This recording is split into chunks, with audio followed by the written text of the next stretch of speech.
He looked quickly back round at the door leading back to the control room. He waited, listening, but whatever it was didn't seem to have heard him. You see what you almost made me do? So, what do you think you're playing at, The paper didn't answer. The words written on it were now pretty much legible. Oh, our handwriting hasn't improved. I am right, aren't I? You are me, sending me notes from the future. How are you doing it, if I might ask? Some kind of psychic paper? Very ingenious. He reached his fingers out again to brush them through the image of the paper. And just for an instant, he saw a young man, his fringe hanging over one eye. His face was long and angular. His eyes glittered with intelligence and mischief. He wore a rather fetching bow tie. Just as suddenly, the young man was gone, and the doctor was left staring at his own reflection in the glass. But yes, there was no doubt about it now. He'd felt the psychic connection with the man he'd one day be, who had somehow found a way to reach back to him like this, which could only mean it was important. Oh, very well. Let's see what you've got to say for yourself. His brow furrowed as he scrutinized the fizzing image of the paper. The fizz didn't help him read the words written there in his own spidery hand. Hello, Doctor. Hope you're well. Sorry to catch you at a bad time. The shadow is right behind you and you have to escape. But you also need to make sure you don't leave Sophie's research behind.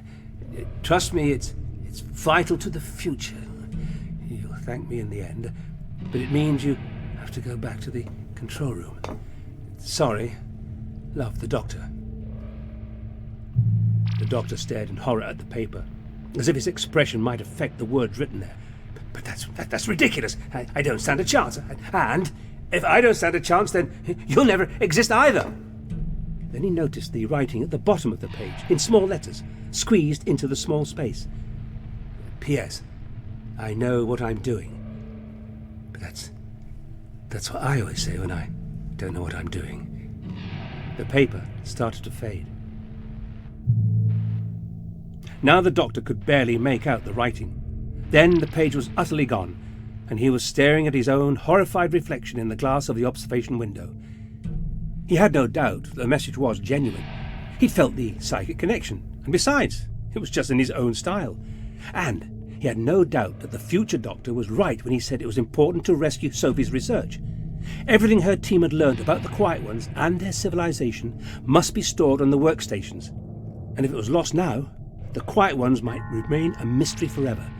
The thought of that, of not knowing... Oh dear, I should have said something to me sooner. On one side of the observation room was the door that led back to the TARDIS and safety. On the other was the door back into the control room. Between the two doors was the wide window looking out on the incredible sky. The Doctor gazed at the ruin of the city out there. Did it matter if they never knew who'd built it, lived there, then vanished with so little trace?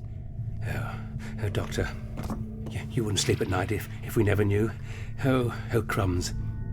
He made his way slowly back to the door of the control room, dragging his feet like a sulky child, as if he could put off the inevitable.